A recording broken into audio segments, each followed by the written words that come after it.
ഞേ ഇറച്ചിക്കഷണം. സൂത്രൻ ഇതെവിടെ നിന്നാണാവോ ഒപ്പിച്ച? അയ്യോ എൻ്റെ കയ്യേ. മണ്ടോ, താൻ അത് കേടാക്കിയോ? അത് എലിക്കെണിയാടോ. കേടായോ?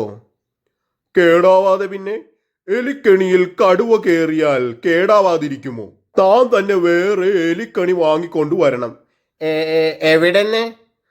സ്ഥലമൊക്കെ ഞാൻ പറഞ്ഞു തരാം. പലതരം എലിക്കണി ഉണ്ടാക്കുന്ന ഒരു കാട്ടുപൂച്ചയുണ്ട്. ശരി, ഏതു തരം കെണി വേണം?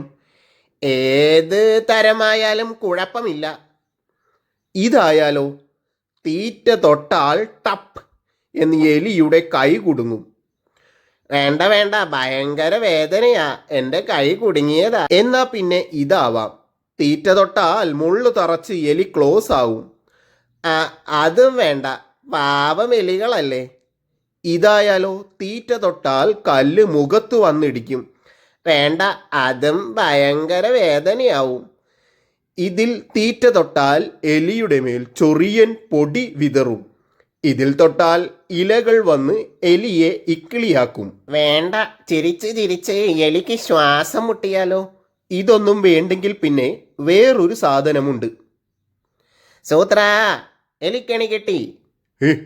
ഉടനെ വെച്ചേക്കാം. എലി വന്ന് അകത്ത് കയറിയാൽ ടപ്പ് എന്ന് വാതിലടയും. ദേ വാതിലടഞ്ഞു. എലിയുടെ കഥ കഴിഞ്ഞിട്ടുണ്ടാവുമോ? ചാവുകയൊന്നുമില്ല. പിന്നെ? മോഷ്ടിക്കാൻ വരുന്ന എലിയെ ഉപദേശിച്ച് നന്നാക്കാൻ വേറൊരു അപ്പൂപ്പൻ എലി പെട്ടീൻ്റെ അകത്തുണ്ട്.